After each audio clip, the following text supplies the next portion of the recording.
Hello and welcome back to my series, Fethiye, the Jewel of Turkey.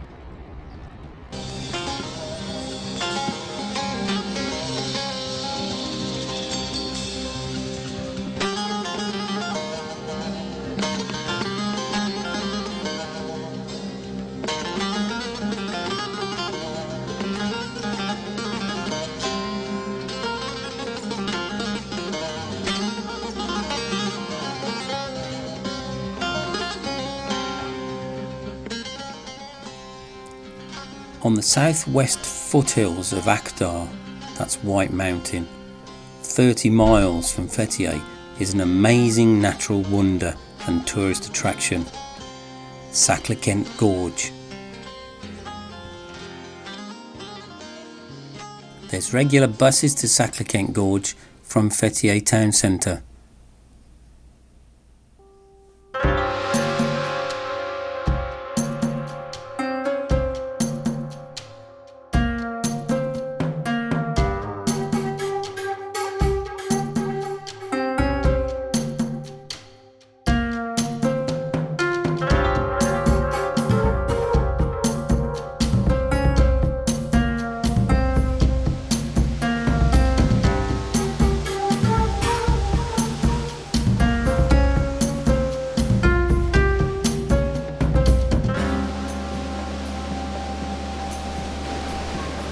There is so much water here, it's amazing.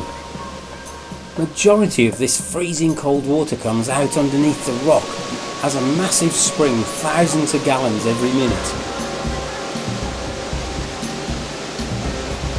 The other source is a small stream that flows down the canyon itself. Where these two meet is the place where you have to cross.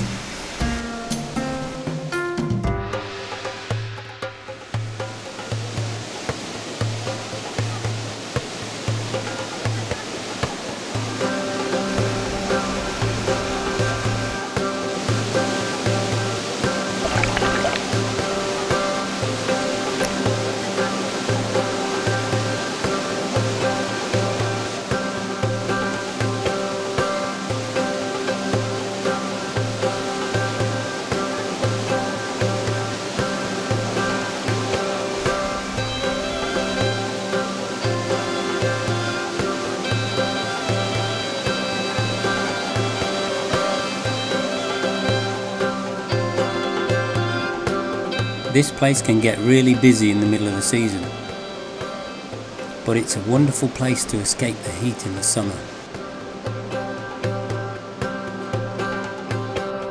Once you get past the main restaurant and tourist area, you can let your legs warm up because the water is pretty cold. It's only about 9 degrees. And once the pain's gone out of your legs, you can empty your shoes of all the little stones and then enjoy the walk down the canyon. You start to realise what an amazing place this is.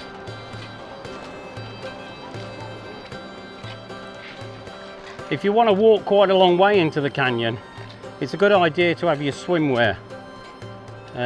Otherwise you're going to get really wet. There are places where you need to swim a little bit. It comes up to here, so be aware of that. Lots of people have guesstimated the height of the canyon at about 500 feet. That's probably about right. Although it does vary as you go up the canyon.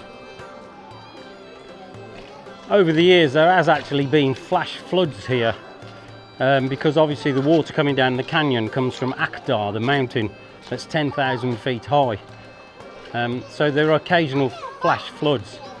So if it's stormy weather, it's not a good idea to come here. Strangely enough, there's a little sign on the wall which says this canyon is exciting and dangerous. And in fact, in other countries, you would probably have to go down this canyon with organised groups.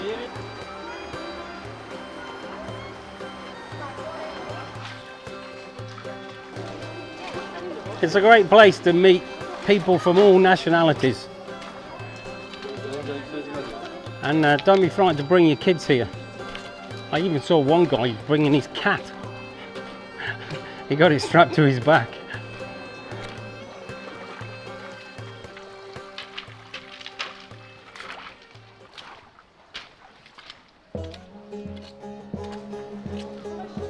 The main canyon is not really accessible until about the middle of May because there's a bit too much water flowing down it. But in June, July, August until middle of September, it's perfectly fine.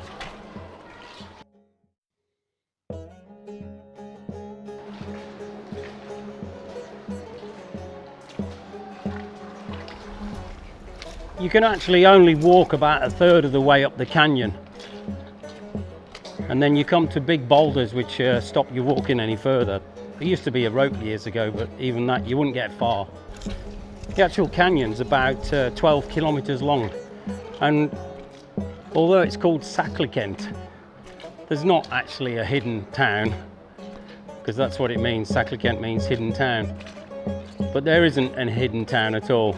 In fact, we've tried to come down the canyon from the other end with ropes, and about halfway down you come to a big tube.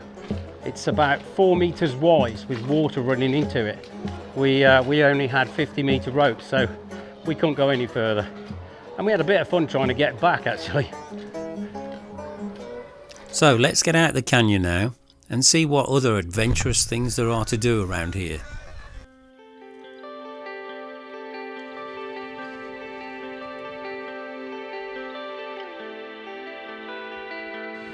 For me, the most exciting and fun thing to do is to go down the river on a ring.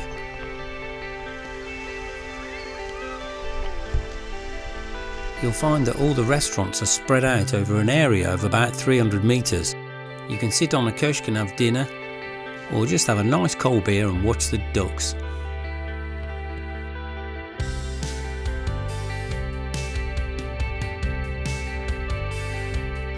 If you book a jeep safari or a coach tour to Saklikent, Tulos ruins and a stop at one of the trout farms like Yaka Park will probably be included.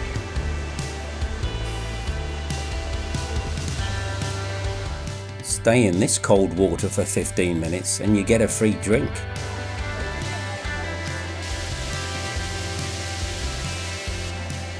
But if you hire a car, this gives you the freedom to visit some of the villages and take in some of the culture of the people who live on this beautiful fertile mountain.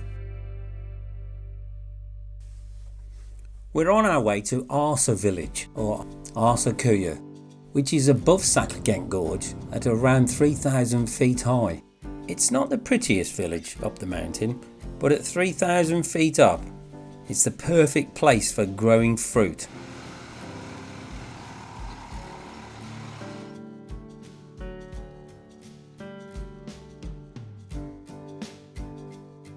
Everything in this village revolves around the farming of fruit, especially apples and grapes. And because of this, there are a couple of huge storage refrigerators in the village.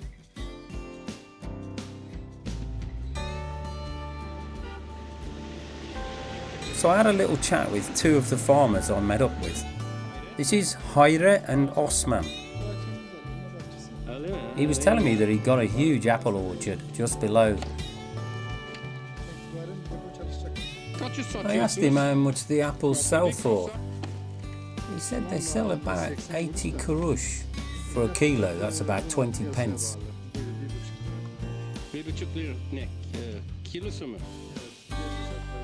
Apparently these apples can stay in storage until next June, which is sort of 9 months.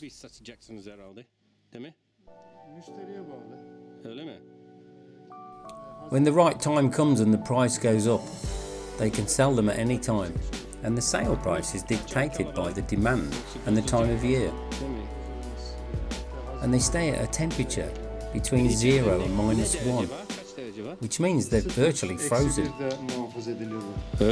This is the best apple you'll ever taste. The best apples in the world are in Arsa Köye.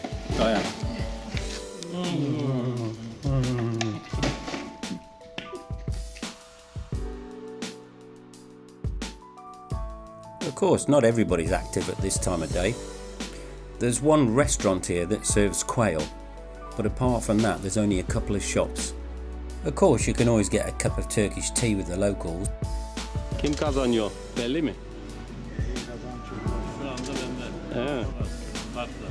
15 years ago, when I lived in this area, a local guy told a friend of mine, Orhan Çelen, of a cave with stalactites in it.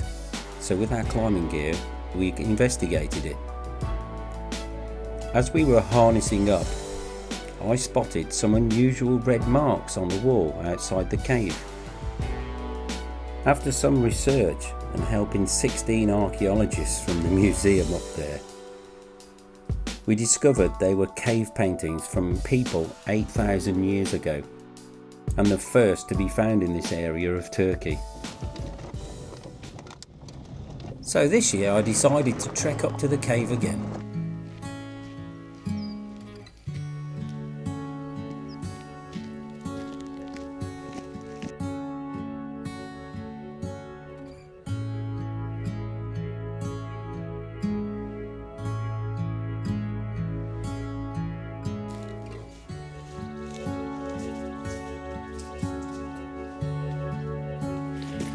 Boy, this is pretty steep stuff.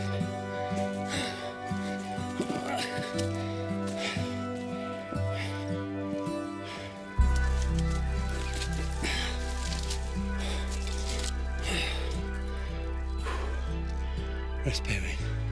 There's several smaller caves up here. Just here is an amazing cave.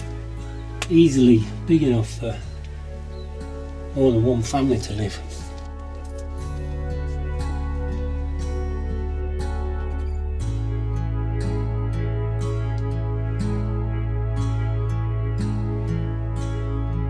Although this has been written about in many books and even reported on national news, I never got any credit for this find, as I wasn't a Turkish citizen.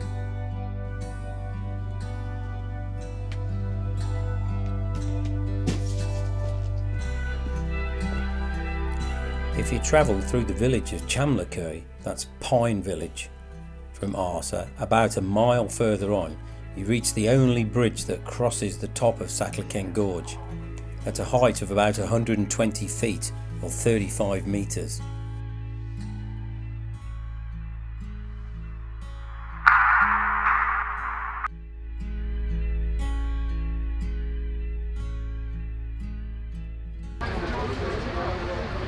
Thanks for watching.